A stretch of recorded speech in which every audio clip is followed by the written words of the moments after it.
حضور بتائیں نا کہ کیسے کیسے لوگ اٹھیں گے. تو اللہ کے حبیب صلی اللہ علیہ وسلم ارشاد فرماتے ہیں ایک ٹولہ قبر سے اٹھے گا، یعنی پہلا گروپ قبر سے نکلے گا. قبروں سے جو پہلا ٹولہ اور گروپ نکلے گا، آقا ارشاد فرماتے ہیں نہ ان کے ہاتھ ہوں گے نہ ان کے پیر ہوں گے. یعنی قبر سے نکلتے وقت، یعنی قبر میں جب دفن ہوں گے تو ان کا پورا وجود صحیح سلامت ہوگا، لیکن جب وہ اپنی قبروں سے اٹھیں گے تو ان کے ہاتھ بھی کٹے ہوئے ہوں گے، ان کے پیر بھی کٹے ہوئے ہوں گے. اللہ اکبر.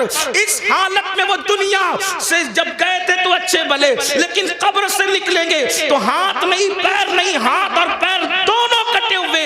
اور اس وقت غیب سے ندا آئے گی، اے لوگوں یہ ٹولہ جو قبر سے ہاتھ اور پیر کٹا ہوا نکلا ہے، جانتے ہو کس جرم کی وجہ سے ان کے ہاتھ اور پیر کاٹ دیے گئے؟ اللہ اکبر. تو لوگ پوچھیں گے کس وجہ سے؟ تو کہاں جائے گا یہ دنیا میں اپنے پڑوسیوں کو تکلیف پہنچاتے تھے، یہ دنیا میں اپنے پڑوسیوں کے ساتھ اچھا سلوک نہیں کرتے تھے، اس لیے آج یہ اپنی قبروں سے اٹھے ہیں تو ان کے ہاتھ بھی کٹے ہیں، ان کے پیر بھی کٹے ہیں. آپ سے پوچھنا چاہتا ہوں آج تھوڑی سی طاقت مل جائے، تھوڑی سی قوت مل جائے، پڑوسیوں کے ساتھ ہمارا سلوک کیا ہے؟ اللہ اکبر. بڑی معذرت کے ساتھ مسلمانوں، ہر پڑوسی دوسرے پڑوسی کو، ہر طاقتور کمزور کو دبا رہا ہے، بلکہ العیاذ باللہ اب تو حالات یہاں تک ہو گئے صرف پڑوسیوں کو ستایا نہیں جا رہا ہے، پڑوسیوں کی بیٹیوں پر بھی غلط نظر ڈالی جائے، ان کی بہوؤں پر بھی اگر وہ کمزور ہے تو غلط نظر ڈالی جاتی، غریب ہے تو ان کی آبرو کا سودا کرنے کی کوشش کی جاتی ہے.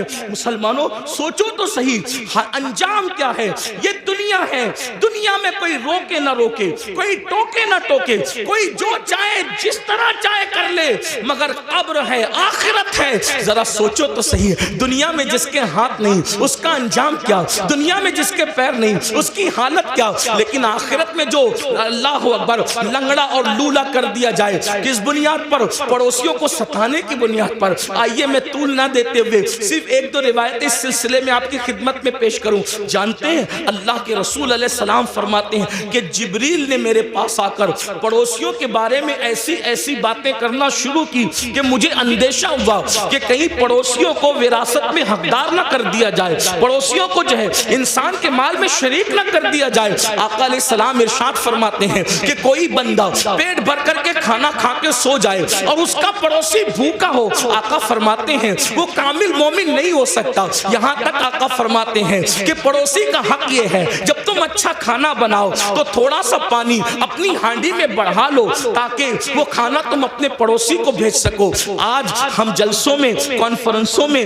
اور تحریروں میں بڑی درد بھری باتیں کرتے ہیں. آج لوگ کیا کہتے ہیں؟ اس کی بیٹی بھاگ رہی ہے، یہ ہو رہا ہے، وہ ہو رہا ہے. میں کہتا ہوں سب ہو رہا ہے. اگر ہم نے اپنے پڑوسی کا خیال کر لیا ہوتا تو غریب کی بیٹی نہ بھاگتی. اور ایک بات آپ کو بتاؤں، کس نے کہہ دیا کہ صرف غریب کی بیٹی بھاگ رہی ہے؟ بڑی معذرت کے ساتھ صرف غریبوں کی نہیں بلکہ مالداروں کی بھی. اور اس کی وجہ صرف غربت نہیں ہے بلکہ اچھے رشتوں کا نہ آنا بھی اس کی وجہ ہے، جہیز کی لعنت بھی اس کی وجہ ہے، ساتھ ہی ساتھ علم کا نہ ہونا بھی اس کی وجہ ہے، ساتھ ہی ساتھ فضول خرچیوں میں ہمارا پڑھ کر کے شادیوں کو مہنگا کرنا بھی اس کی وجہ ہے. لیکن بس اتنا عرض کرنا چاہتا ہوں اپنے پڑوسیوں کا خیال کرو، پڑوسیوں کا لحاظ کرو، اور اگر پڑوسیوں کو ستاؤ گے، ظلم کرو گے تو یاد رکھنا قبر سے بغیر ہاتھ اور بغیر پیر کے اٹھنے کے لیے تیار ہو جاؤ. اسی پہ بس نہیں، آقا فرماتے ہیں وہ لنگڑے بھی اٹھیں گے، لولے بھی اٹھیں گے اور ان کو منہ کے بل گھسیٹتے ہوئے جہنم میں لے جایا جائے گا کہ تم نے پڑوسیوں پہ ظلم کیا تھا. ایک بات پڑوسیوں کے متعلق اور رس کروں آپ سے، آج پڑوسیوں کے ساتھ اچھا سلوک ہمارا نہیں. کل لوگ جب گھر خریدنے جاتے تھے تو دیکھتے تھے کہ مسلمان رہتا ہے کہ نہیں رہتا ہے پڑوس میں، اور لوگ مسلمان کے پڑوس میں رہنا پسند کرتے تھے. اور آج لوگ مسلم محلے میں رہنا پسند نہیں کرتے. کیوں؟ سب سے زیادہ کچرا اور گھان اگر کسی علاقے میں ہوگی تو مسلم محلے میں. ننگے بچے چڈی پہن کر کے گالی گلوچ کر رہے ہوں گے تو مسلمانوں کے محلے میں. رات کے 3-3 بجے تک کے جھگڑے فساد کی آواز آ رہی ہوگی تو، اور ٹی وی کا آواز زور سے ہو رہا ہوگا تو مسلمانوں کے محلے میں. حد ہے. جس مذہب نے ڈسپلین سکھایا آج اس مذہب کے ماننے والے ڈسپلین سے دور ہے، اور دوسروں نے ہم سے سیکھ لیا اور ہم کورے ہو گئے. یہ رونا ہے. کوئی ڈسپلین ہماری زندگی میں نہیں. مسلمانوں سوچو تو صحیح، ہم کہاں ہیں؟ ہمیں اس سے نکلنا ہے. ہمیں اگر ہم دین سیکھنے آئے ہیں جلسوں میں تو مبارکباد کے مستحق ہیں، اور اگر ہم صرف بھیڑ کرنے آئے تو جلسوں کے اندر سیاسی جلسوں میں سر دیکھے جاتے ہیں، مذہبی جلسوں میں سر نہیں دیکھے جاتے، یہاں تو بدلنے والوں کی تعداد دیکھی جاتی ہے۔ اگر جلسے انقلاب نہیں پیدا کرنے صرف رسومات پر ہیں تو یہ قیامت کی نشانیوں میں سے ایک نشانی ہے۔ اللہ کے رسول علیہ السلام نے فرمایا قیامت کی نشانیوں میں سے ایک نشانی یہ ہے کہ لوگ دین سننے جمع ہوں گے، دین پر عمل کرنے جمع نہیں ہوں گے۔ اللہ اکبر، جلسے والے بھی خوش، خطیب صاحب بھی خوش کہ کیا ہزاروں کی بھیڑ تھی، لیکن کہتا ہوں یہ قیامت کی نشانی ہے۔ دن اس وقت تک ٹھنڈا نہیں ہوگا ہمارا جب تک کہ جیسے جلسے میں رات کے 3 بجے تک ٹک کر بیٹھتے ہو، اسی تعداد میں جب تک نماز فجر میں نہ آؤ ہمارے کلیجے ٹھنڈے نہیں ہو سکتے۔ اس لیے کہ سروں کو گن کر سیاسی لیڈر تو خوش ہو سکتے ہیں، مذہبی لوگ اس سے خوش نہیں۔ ہاں شکر ضرور ہے کہ آپ آگے، اللہ کا شکر ہے، شکر کرتے ہیں، لیکن کتنے لوگ عمل کرتے ہیں، کتنے لوگ تبدیل ہوتے ہیں؟ تبدیل ہونے کے لیے سنو اور آج کے بعد عہد کرو پڑوسیوں کے ساتھ بدسلوکی نہیں ہوگی۔ ایک بات آپ سے کہتا ہوں، ہمارے امام الائمہ، سراج الامہ، کاشف الغمہ، سیدنا نعمان بن ثابت امام اعظم ابو حنیفہ کا ایک پڑوسی تھا، موسیقی کے فن میں ماہر تھا، اور آپ کو ستانے کے لیے پوری رات موسیقی بجاتا تھا، میوزک بجاتا تھا، بہت تکلیف پہنچاتا تھا، گانا بھی گاتا تھا، تکلیف بھی تکلیف پہنچانا ہی اس کا مشغلہ تھا۔ اور ایک بات یہ بھی یاد رکھنا، اگر کوئی پڑوسی آپ کو ستائے آپ صبر کریں، کیونکہ پڑوسی کا حق ہے، آپ صبر کریں، آپ اس پہ ظلم نہ کریں۔ امام اعظم ابو حنیفہ رحمۃ اللہ تعالیٰ علیہ صبر کرتے تھے۔ ایک دن کسی نے اس کی کمپلین کر دی بادشاہ کے سپاہ کے پاس، بادشاہ کے سپاہی ہے، اس کو اٹھا کے لے گئے، اور جب اس کو اٹھا کر کے لے گئے تو امام اعظم ابو حنیفہ نے کسی سے پوچھا آج اس گویے کی آواز نہیں آتی؟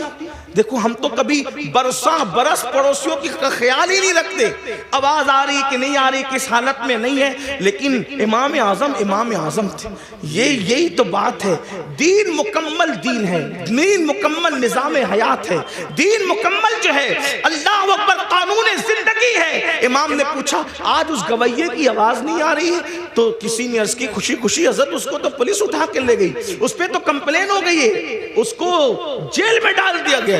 اب میرے پڑوسی کو جیل میں ڈال دیا گیا، آپ اسی وقت تشریف لے گئے، اور جانے کے بعد آپ نے فرمایا کہ میرا پڑوسی ہے، اس کو جیل میں کیوں ڈالا گیا؟ تو کہا آپ کو ستاتا تھا، گاتا تھا، میوزک بجاتا تھا، موسیقی بجاتا تھا، اس لیے یہ حال کیا گیا۔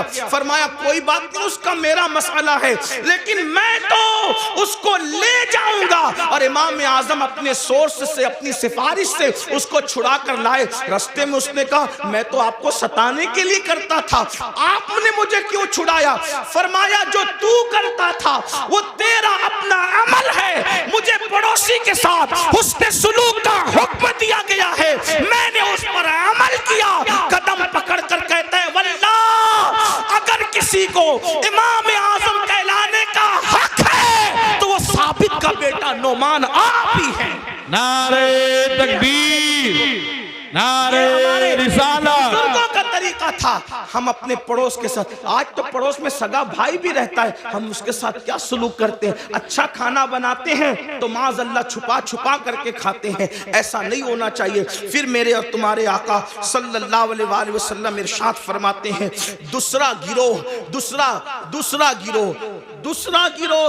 قافلہ، دوسرا ٹولہ جب اپنی قبر سے نکلے گا تو اس کی شکل سور کی طرح اور خنزیر کی طرح ہوگی۔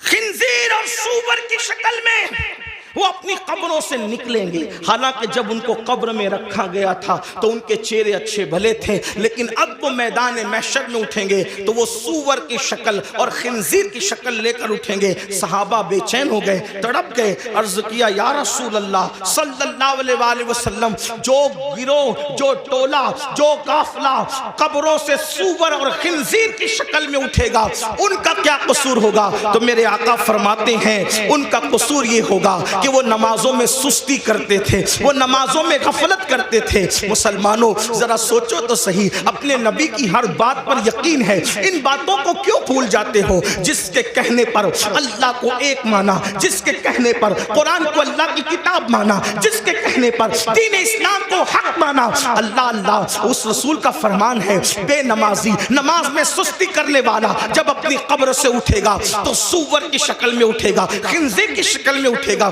اس پر زیادہ بات نہ کرتے ہوئے ایک روایت آپ کے سامنے پیش کروں. کھلے دلوں کے ساتھ اور کھلی آنکھوں کے ساتھ, کھلے کانوں کے ساتھ سننا. اپنے آپ پہ رحم کر لو, اپنے آپ پہ رحم کر لو. اللہ کے بندو, آخرت کی گھاٹی بڑی مشکل ترین گھاٹی ہے. ہم نے اس کو جتنا آسان سمجھا اتنا آسان نہیں ہے. میرے امام کہتے ہیں اللہ اکبر, پاٹ وہ کچھ دھار یہ کچھ زار ہم, یا الہی کیوں کر اترے پار ہم, اپنی ستاری کا یا رب واسطہ ہو نہ رسوا برسرے بازار ہم. اللہ اللہ, ہمیں فیس بک کے لیے تو وقت ہے, یوٹیوب پر بیٹھنے کے لیے تو وقت ہے, دوستوں کی محفلوں کے لیے تو وقت ہے, بیوی بچوں کے لیے تو وقت ہے, سب کے لیے وقت ہے, رب کے لیے وقت نہیں. سن لو اور اچھی طرح سے سن لو.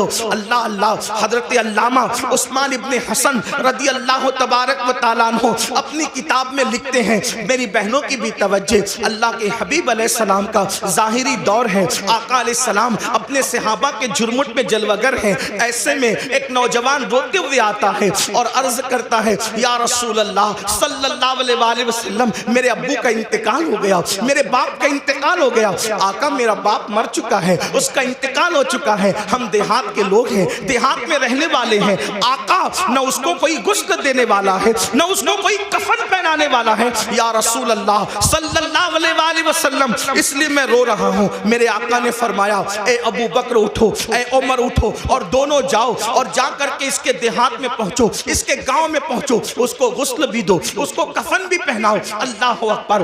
جب صدیق اکبر, فاروق اعظم, میرے آقا کے دونوں یار شیخین کریمین اٹھے اور دیہات میں پہنچے تو جیسے میت کے قریب گئے غسل دینے کے لیے, چہرے سے چادر ہٹائی, چہرے سے چادر ہٹائی تو کیا دیکھا کہ اس کا منہ, میت کا منہ کالے سور کی طرح ہو گیا, کالے خنزیر کی طرح ہو گیا. اللہ اکبر. صدیق و فاروق نے جب یہ منظر دیکھا زار زار رونے لگے, زاروں قطار رونے لگے. ایک قاصد کو اللہ کے رسول صلی اللہ علیہ وآلہ وسلم کی بارگاہ میں پیش کیا گیا, یا رسول اللہ اس کا چہرہ تو کالے سور کی طرح, کالے خنزیر کی طرح ہو گیا, اس کو کیسے غسل دیں, اس کو کیسے کفن پہنائے. اللہ اکبر. میرے اور تمہارے آقا صلی اللہ علیہ وآلہ وسلم خود تشریف لائے چل کر کے, اور جب اس کا منہ کالے خنزیر کی طرح دیکھا حضور علیہ السلام بھی رو پڑے. پھر میرے آقا نے دعا کی اور دعا کرنے کے بعد اس کا چہرہ ٹھیک ہو گیا. جب چہرہ ٹھیک ہو گیا تو پھر غسل دیا گیا, کفن پہنایا گیا, نماز جنازہ پڑھی گئی.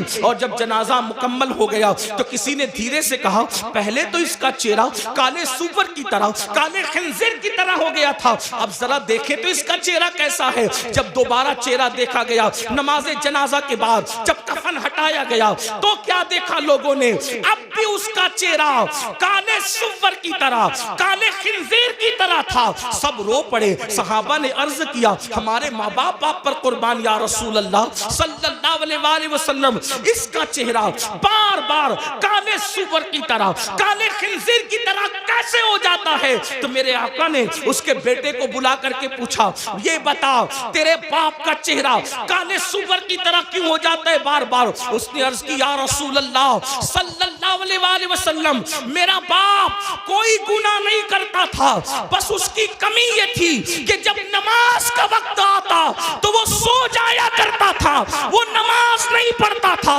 تب میرے آقا نے ارشاد فرمایا, لوگوں دھیان سے سنو, جو نماز میں سستی کرے گا وہ اپنی قبر سے اس حالت میں اٹھے گا کہ اس کا منہ کالے سور کی طرح ہوگا, کالے خنزیر کی طرح ہوگا. بتاؤ, چہرے پر پھنسی آ جائے کتنا بے چین ہو جاتے ہو, کسی کے چہرے پہ سفید داغ آ جائے کتنا بے چین ہو جاتا ہے. لوگ منہ پہ رومال رکھ کے پھرتے ہیں, اگر اس کو فالج ہو جائے, میرا ٹیڑھا منہ لے کر میں کیسے جاؤں, سفید داغ لے کر کیسے جاؤں, پھنسی لے کر کیسے جاؤں.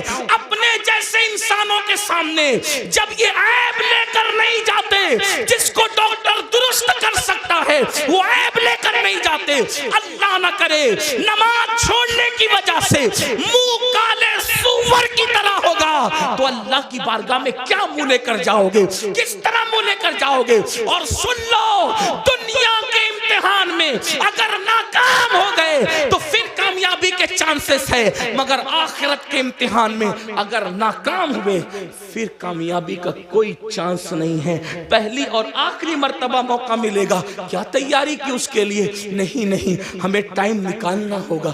بڑی معذرت کے ساتھ ایک بات اور آپ سے کہوں، آج میری قوم کے دماغ میں ایک خبط ہے، نہیں ہم تو غوث پاک کے ماننے والے، ہم تو غریب نواز کے ماننے، ہم تو اعلیٰ حضرت کے ماننے، ہم تو شاہ برکت اللہ کے ماننے، تو ہمیں کیا ہوگا؟ ہم نے تو زنا کر کے بھی جنت ہی ملنی، ہم نے تو نماز چھوڑ کے بھی جنت ہی ملنی، ہم نے تو پوری زندگی قرآن کو ہاتھ نہیں لگایا، تو کیونکہ ہم ماننے والے کتنے بڑوں کے، جتنے بڑوں کے ماننے والے ان کی بڑائی میں مجھے کوئی شک نہیں، لیکن ایک بات ضرور کہتا ہوں، جب نوح علیہ السلام کا بیٹا جہنم میں جا سکتا ہے، سلبی بیٹا، اور قرآن پھر اس کا نسب بھی کاٹ کر کے اعلان کرتا ہے لیس من اہلی، کبھی یہ آپ کی اولاد سے نہ رہا، تو جب سگے بیٹے کا نسب کٹ سکتا ہے تو پھر نام لیواؤں کا رشتہ نسبتیں کیوں نہیں کٹ سکتی؟ وہ شخص غوث پاک کا کیسے ہو سکتا ہے جو نماز نہیں پڑھتا؟ کیونکہ غوث پاک کہہ چکے کہ بے نمازی مرے تو اسے مسلمان کے قبرستان میں دفن مت کر۔ میں لوگوں کو کہتا ہوں، کچھ لوگوں کو برا بھی لگتا ہے، لیکن مجھے لوگوں کا خیال کم ہے۔ ہم لوگ قادری بن گئے، چشتی بن گئے، نقشبندی بن گئے، سہروردی بن گئے، مداری بنے، وارسی بنے، برکاتی بنے، رضوی بنے، اشرفی بنے، سب بنے۔ اب سے پوچھتا ہوں، سچ بتانا اپنے ایمان والے دلوں پہ ہاتھ رکھ کے، کیا سچے مسلمان بھی بنے ہم؟ اپنے آپ سے پوچھو، آج سب بنے؟ قادری، چشتی، نقشبندی، ادیب، خطیب، شہید، یہ وہ مخیر، یہ سب بنے؟ سچے مسلمان بھی بنے؟ آپ کہیں گے تو کیسی بات کرتے آیا ہے، ہم کیا مسلمان نہیں؟ میں نے کہا میں آپ کے اسلام کا منکر نہیں، لیکن پوچھ رہا ہوں کیا سچے مسلمان بھی بنے؟ کہا وہ کیوں؟ میں نے کہا اس لیے کہتا ہوں، اگر پیر ٹوپی دے دے، توجہ کریں، ٹوپی دے دے، کتنا سنبھال کے رکھتے ہو، میرے پیر کی ٹوپی، میرے پیر کا ماما، میرے پیر کا کرتا، میرے پیر کا جبہ، کیوں؟ کس نے دیا؟ پیر نے تحفے میں دیا، اور پیار اس سے کتنا ہے کہ قبر میں بھی لے جاؤں گا۔ میں نے کہا تجھے سلام ہو، اچھا ہے، پیر سے بہت پیار کر، اللہ اس سے زیادہ تجھے برکت دے، لیکن اتنا ضرور تجھ سے پوچھوں گا، سلسلے کی محبت میں تجھے پیر سے اتنا پیار ہے کہ پیر کے دیے ہوئے تحفے کو تو نے سینے سے لگا کے رکھا، کیا تو نے اللہ کے دیے ہوئے تحفے کے ساتھ بھی یہی سلوک کیا؟ جو قدر تجھے پیر کے تحفے کا ہے، جو قدر تجھے استاد کے تحفے کا ہے، کیا اللہ کے تحفے کے ساتھ بھی تو نے ایسا ہی سلوک کیا؟ وہی قدر کی، وہی عزت کی، وہی سینے سے لگا کے رکھا؟ کہا اللہ کا تحفہ کیا ہے؟ میں نے کہا اس کو نماز کہتے ہیں، دیا اللہ نے، اور کن ہاتھوں سے بھیجا؟ کن ہاتھوں سے بھیجا؟ سید المعصومین محمد الرسول اللہ کے ہاتھوں سے بھیجا۔ جس قوم کو پیر کے تحفے کی قدر ہو اور اللہ کے تحفے کی کوئی قدر نہ ہو، تو پھر وہ قوم سچی مومن کیسے ہو سکتی، کامل مومن کیسے ہو سکتی ہے؟ غور کیجئے، دھیان دیجئے اور سن لو، کسی اور کی نگاہ میں مسلمان بننے والا جنت میں نہیں جائے گا، جنت میں اسی نے جانا ہے جو خدا و رسول کی نظر میں مسلمان ہے۔ اپنے آپ کے بارے میں جو بھی تلاش کراش لو، اند اللہ جو مومن ہے، اند الرسول جو مومن ہے، جنت اسی کے لیے ہے۔ اس خوش فہمی میں مت رہنا کہ صرف سنی کہلا کر کے جنت مل جائے گی۔ سنی کہلانا اور ہے، سنی بن جانا اور ہے۔ صرف سنی کہلانے والوں کو جنت نہیں ملے گی، سنی بن جانے والوں کو جنت ملے گی۔ اور یاد رکھنا، اللہ اکبر، ہمارے بزرگوں نے تو نوافل بھی ترک نہیں کیا، سنت غیر موقعہ بھی ترک نہیں کیا، اور ہم فرائض چھوڑ بیٹھے ہیں۔ اللہ اکبر۔ آپ کو بتاؤ، غور کر، آقا علیہ السلام نے اپنے خاندان کے لوگوں کو دیکھو، خاندان رسول ہے، کوئی خاندان بحیثیت خاندان رسول اللہ کے خاندان کے برابر نہیں ہو سکتا۔ حضور سیدی اشرفی میاں رحمت اللہ تعالیٰ علیہ اکثر ایک شعر کہا کرتے تھے، کہتے تھے کوئی ہو متقی و عالم و زاہد زمانے میں مگر آل محمد کے برابر ہو نہیں سکتا۔ آپ فرمایا کرتے ہو، توجہ فرمائے، خاندان نبوت ہے، اور امام اہل سنت نبی کے خاندان کے بارے میں کہتے ہیں آب تطہیر سے جس میں پودے جمے اس ریاض نجابت پہ لاکھوں سلام، خون خیر الرسل سے ہیں جن کا خمیر ان کی بے لوث طینت پہ لاکھوں سلام۔ رسول اللہ کے خون سے جن کا خمیر بنا ہے، آب تطہیر سے جس میں پودے جمے، وہ نبی کا خاندان۔ توجہ کریں، اس خاندان رسالت کو رسالت ماں نے فرمایا اے بنو ہاشم عمل کرنا، عمل۔ توجہ کریں، اللہ کے رسول اپنے خاندان کے لوگوں کو کہہ رہے ہیں عمل کرنا، عمل۔ کہیں ایسا نہ ہو کہ لوگ عمل لائیں اور تم صرف نسب لاؤ۔ پھر آقا نے فرمایا اے بنو ہاشم جس کو عمل نے پیچھے کر دیا اس کو نسب کبھی آگے نہیں کر سکتا، اس لیے عمل کرنا۔ رسول اللہ کی اس نصیحت کو خاندان کے لوگوں نے کیسے سینے سے لگایا، اللہ اکبر، کہ رسول اللہ کے خاندان میں پھر کوئی بھی آپ کو بے عمل نظر نہیں آئے گا۔ میں بے عمل کی بات کر رہا ہوں، بد عمل تو دور کی بات ہے، اس لیے کہ ایک ہے با عمل، ایک ہے بے عمل، ایک ہے بد عمل۔ رسول اللہ کے خاندان میں بد عمل تو بہت دور کی بات ہے، بے عمل بھی تمہیں کوئی نظر نہیں آئے گا۔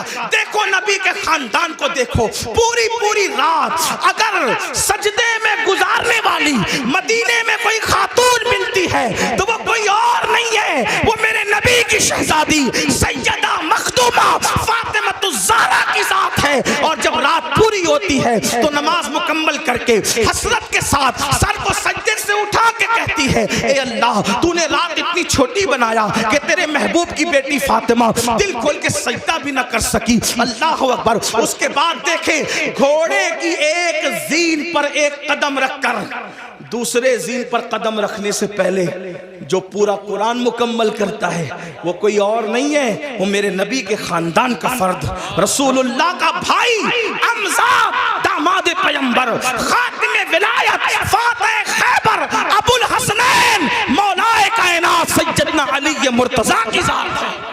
کسی نے قرآن اس طرح پڑھا، بابا قرآن پڑھتے ہیں گھوڑے کی سین پر ایک قدم رکھ کر دوسرا قدم رکھنے سے پہلے، اور شہزادوں کی کیا شان ہے، سر کٹنے کے بعد جو نیزے پہ قرآن پڑھتے ہیں وہ کسی اور خاندان کا فرد نہیں، وہ میرے نبی کا نواسا سیدنا امام حسین کی ذات ہے، امام علی مقام کی ذات ہے۔ محراب میں، منبر پہ، مسجدوں میں آپ نے ہر خاندان والے سے قرآن سنا، لیکن نیزے پہ جس نے قرآن پڑھا وہ صرف میرے نبی کا خاندان۔ 40 سال تک عشاء کے وضو سے فجر کی نماز جہاں ہو رہی ہے وہ کوئی اور نہیں، وہ میرے نبی کے خاندان کا شہزادہ جسے دنیا سرکار غوث اعظم کے نام سے جانتے ہیں۔ 70 سال تک کبھی نہ سو کر رات و دن جاگ کر عبادت کرنے والا، 90 لاکھ کو کلمہ پڑھانے والا وہ کسی اور خاندان میں نہیں ملے گا، وہ میرے نبی کے خاندان میں ہے، جس کو معین الدین اجمیری غریب نواز کہا جاتا ہے۔ جب ذکر کرتے ہیں تو آپ اتنی کثرت سے کرتے ہیں کہ آپ کے ذکر کو سن کر پرندے بھی ذاکر ہو جاتے ہیں۔ ایسا ذاکر آپ کو کسی اور خاندان میں نہیں ملے گا، وہ میرے نبی کا شہزادہ حضرت شاہ برکت اللہ عشقی بیمی مہروی رحمت اللہ علیہ کی ذات ہے، جس کے ذکر نے پرندوں کو ذاکر بنا دیا۔ یہ خاندان نبوت کا عمل ہے۔ امام زین العابدین کا نام زین العابدین نہیں ہے بلکہ ان کا نام ہے علی ابن حسین۔ زین العابدین ان کا لقب ہے، لقب۔ اور زین العابدین کیوں کہتے ہیں؟ کیونکہ روزانہ تقریباً 300 رکعت اور کبھی 700 رکعت نفل نماز پڑھتے تھے۔ لوگوں نے کہا یہ عابد نہیں ہے بلکہ یہ زین العابدین ہے۔ عابدوں کثرت سجدہ کی وجہ سے آپ کی پیشانی پر سجدے کا نشان پڑ گیا تھا۔ ایک تو یہ کہ جو لوگ غلط سجدہ کرتے ہیں ان کی پیشانی پہ نشان آتا ہے، اور ایک تو یہ جو کثرت سے سجدہ کرتے ہیں ان کی پیشانی پر بھی نشان آ جاتا ہے، لیکن کتنی 300 رکعت کے بعد، 700 رکعت کے بعد. اور میں جہاں سے پڑھ رہا ہوں اس کو میرے امام اہل سنت نے لکھا کہ آپ کی پیشانی پر نشان سجدہ، کثرت سجدے کی وجہ سے. آپ بتائیں، آپ رسول اللہ صلی اللہ علیہ وسلم کے خاندان والوں کا یہ عمل دیکھیں. امام جعفر صادق کو دیکھیں، روزانہ پوری رات عبادت میں گزرتی. امام محمد باقر کو دیکھیں، امام موسیٰ کاظم کو دیکھیں، جس کو دیکھیں. اور ہمارا حال یہ، ہم کہتے ہیں ہم تو نام لیوائے. میں نے کہا وہ خاندان کے لوگ تھے. بلکہ ایک بات آئی، بات عرض کروں، شاید حدیث پوری نہ پڑھ سکوں کیونکہ وقت زیادہ ہوا، لیکن ایک بات پڑھتا ہوں، شاید آپ کے دل کے دریچے اللہ کھول دیں. مغفرت کے بارے میں ہم بہت بے حس ہیں، بخشے جائیں گے مولانا، بخشے جائیں، اللہ کریم ہے، بخشے جائیں، اللہ کریم ہے، بخشے جائیں. بے شک اللہ کریم ہے. علامہ نقی علی خان امام المتکلمین لکھتے ہیں اپنی کتاب میں، اللہ کو کریم جان کر گناہ پہ گناہ کر رہا ہے نا، کہ اللہ کریم میں بخش دے گا. فرماتے ہیں اللہ کو کریم جان کر گناہ کرنے والے، اللہ کو قادر جان کر تو زہر کیوں نہیں کھاتا؟ جب وہ کریم ہے گناہوں پہ بخش دے گا تو قادر بھی تو ہے، زہر کھانے پہ زندگی بھی دے سکتا ہے. لیکن اللہ کو قادر جان کر تو نے کبھی زہر نہیں کھایا، اور اللہ کو کریم جان کر گناہ کر رہا ہے. اللہ کو کریم جاننے کا یہ مطلب نہیں کہ گناہ کر کے سوچے کہ اللہ بخش دے گا. اللہ کو کریم جاننے کا مطلب یہ کہ نیکی کر کے بھی رو، اللہ میری نیکیاں اس قابل نہیں کہ تیری بارگاہ میں قبول ہو، اپنے کرم سے قبول فرما لے. اللہ گناہ تو گناہ، اگر نیکی کا سوال کر لے تم اپنے اللہ کو نیکی کا جواب نہیں دے سکتے. جو اتنے چین سے بیٹھے ہیں نا میرے بھائی، جس دن احساس ہوگا کہ مغفرت کس چیز کا نام ہے تو آپ کو پتہ چلے گا. حضرت سیدنا امام جعفر صادق کا ذکر ہے. امام جعفر صادق کو لوگ اتنا ہی جانتے ہیں کہ ہم ان کی کونڈے کی نیاز کرتے ہیں، بس اتنا ہی جانتے ہیں. لیکن جانتے ہیں یہ امام جعفر صادق غوث اعظم سے پہلے اپنے دور کے غوث اعظم ہیں. مقام غوثیت کبریٰ پر فائز امام جعفر صادق. کون امام جعفر صادق؟ جن کی جوتیاں امام اعظم ابو حنیفہ جیسے لوگ سیدھا کرتے تھے. اور امام اعظم کہتے ہیں کہ اگر 2 سال نہ ہوتے امام جعفر صادق کی صحبت کے تو نعمان ہلاک ہو گیا ہوتا. یہ امام جعفر صادق. لیکن وہ جعفر صادق جس کی صحبت کو امام اعظم اپنی کل عمر کا سرمایہ کہتے ہیں، جب اس امام جعفر صادق سے لوگ مصافحہ کرتے، ہم لوگوں سے بھی لوگ کرتے ہیں، امام جعفر صادق سے بھی لوگ مصافحہ کرتے تھے. داتا صاحب لکھتے ہیں کہ جب امام جعفر صادق سے کوئی مصافحہ کرتا تھا تو امام جعفر صادق اس کا ہاتھ پکڑ لے. دھیان دینا، توجہ کرنا، غور سے سننا اور پھر سوچنا اس پر کہ ہم کہاں ہیں. امام جعفر صادق جس کے نسب میں کسی کو کوئی اختلاف نہیں، جی اتنا مضبوط سلسلۃ الذہب ہے کہ جعفر صادق بیٹے ہیں امام محمد باقر کے، وہ بیٹے امام زین العابدین کے، وہ بیٹے امام حسین کے، اور وہ بیٹے ہیں حضرت مولا علی کے، اور وہ شوہر سیدہ فاطمہ کے، اور وہ شہزادی رسول اللہ کی. یہ سلسلۃ الذہب ان کا نسب نامہ ہے.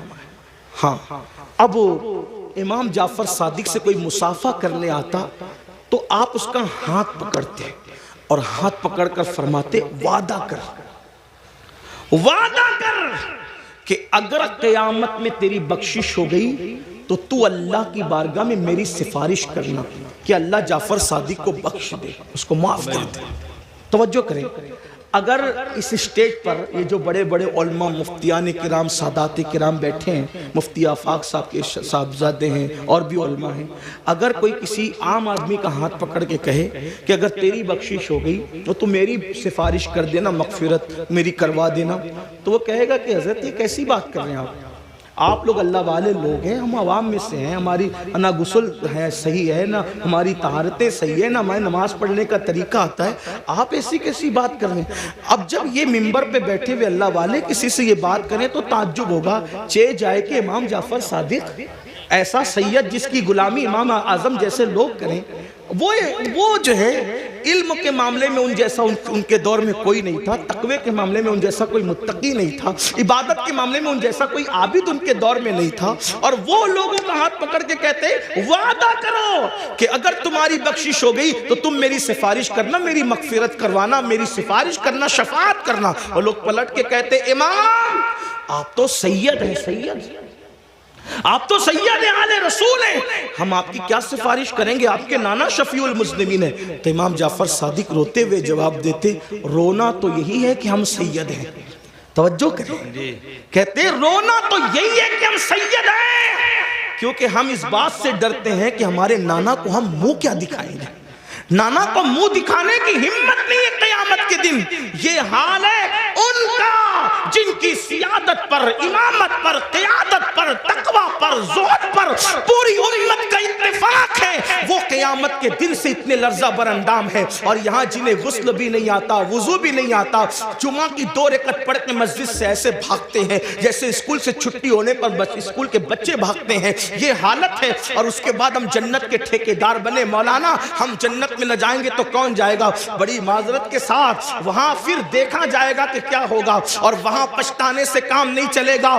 آج لے ان کی پناہ، آج مدد مانگ ان سے، پھر نہ مانیں گے قیامت میں اگر مان گیا۔ آج راتوں کو ضائع کرنے والوں، آج راتوں کو فضول گزارنے والوں، وقت کو برباد کرنے والوں، یہ زندگی کا قیمتی سرمایہ اللہ نے پہلی اور آخری مرتبہ دیا ہے، خدا کے لیے اس کو ضائع نہ کرو، اس کو فضول برباد نہ کرو، ورنہ موت کی بات پچھتانا ہوگا۔ موت کے بعد سوائے پچھتانے کے کچھ ہاتھ نہیں آئے گا، لیکن اس دن کا پچھتانا اللہ اکبر کوئی فائدہ نہ دے گا۔ اس کے بعد میرے اور تمہارے آقا صلی اللہ علیہ وآلہ وسلم فرماتے ہیں کچھ لوگ ایسے ہوں گے اللہ اکبر جب وہ اپنی قبروں سے اٹھیں گے، یہ تیسرا گروپ ہے، یہ تیسرا ٹولہ ہے جو اپنی قبروں سے اٹھیں گے، اس حالت میں اٹھیں گے کہ ان کے پیٹ پہاڑوں کی جیسے بڑے بڑے پیٹ ہوں گے، اور ان کے پیٹوں کے اندر سانپ، بچھو اور آگ دہک رہی ہوگی۔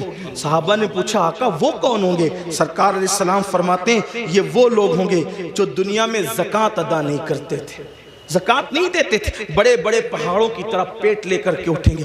آج لوگ زکوٰۃ بھی نہیں دیتے پوری، اور پھر کوئی پیسہ لے کے بھاگ جاتا ہے، کوئی چوری کر لے جاتا ہے، مال ڈوب جاتا ہے، آگ لگ جاتی ہے، کہتے ہیں ہمارا نقصان ہو رہا ہے، نقصان ہو رہا ہے۔ یاد رکھنا جو پوری زکوٰۃ اللہ کے لیے نکال دے، میرے آقا فرماتے ہیں اس کا مال اللہ کے قلعے میں محفوظ ہو جاتا ہے، اس کے مال کی حفاظت ہو جاتی ہے۔ پھر چوتھے گروپ کے بارے میں میرے اور تمہارے آقا سچے نبی صلی اللہ علیہ وآلہ وسلم نے فرمایا کہ جو چوتھا گروپ قبر سے نکلے گا اس کے منہ سے خون بہ رہا ہوگا، اور خون لے کر کے وہ نکلے گا۔ صحابہ نے پوچھا آقا جن کے منہ سے خون بہ رہا ہوگا وہ کون لوگ ہوں گے؟ آقا ارشاد فرماتے ہیں جو اپنے وعدوں کو توڑ دیتے تھے، وعدہ خلافی کرتے تھے، وہ ان کے منہ سے خون بہ رہا ہو۔ آج میں سمجھتا ہوں کہ شاید وعدہ خلافی کو گناہ بھی نہیں سمجھتے لوگ۔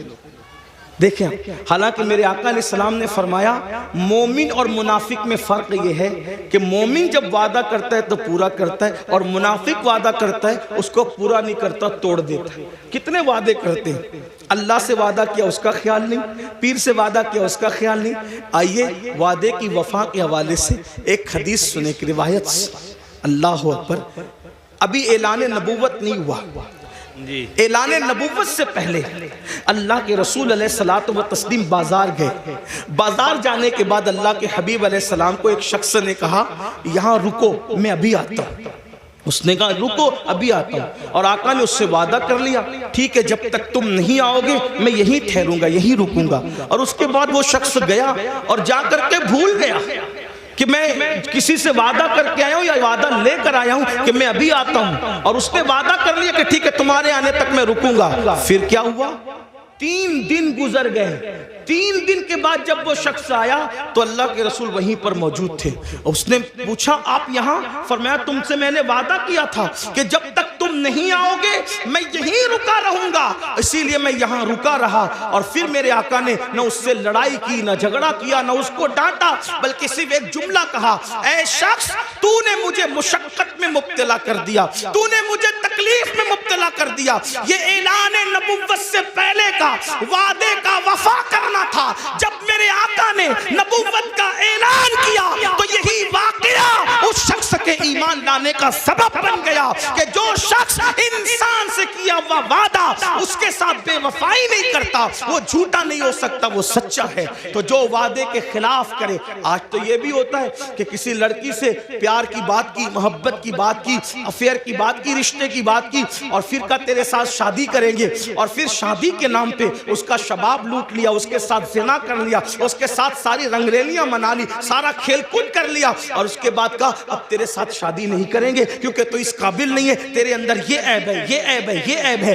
یاد رکھنا، کسی پہ ظلم کرنے والوں اچھی طرح یاد رکھنا، پہلی بات تو افیئر کرنا جائز نہ تھا، پہلی بات تو ناجائز تعلقات کرنا جائز نہ تھے، پہلی بات تو کسی لڑکی سے دوستی کرنا جائز نہ تھی، اور اگر کی تھی اور وعدہ کیا تھا اللہ اکبر تو زنا اور اس کے ساتھ تنہائیاں جائز نہ تھی، اللہ اکبر۔ اب اس کا شباب لوٹ کر، اس میں عیب نکال کر اس کو چھوڑ کر ایسے بھاگتے ہو جیسے پھولوں کا رس چوس کر کے بھورا بھاگ جاتا ہے، دوبارہ ادھر کا رخ نہیں کرتا، تتلیاں پھولوں کا رس چوس کر دوبارہ ادھر کا رخ نہیں کرتی۔ کسی کے شباب سے کھلواڑ کر کے، کسی کے حسن سے کھلواڑ کر کے، کسی کی آبرو سے کھلواڑ کر کے پھر اس کو چھوڑ کر نئے شکار کی تلاش میں جانے والوں، جان بوجھ کر کے کسی کی آبرو کے ساتھ سودا کرنے والوں، سنو اللہ کے حبیب علیہ السلام ارشاد فرماتے ہیں، فقی ابو اللہ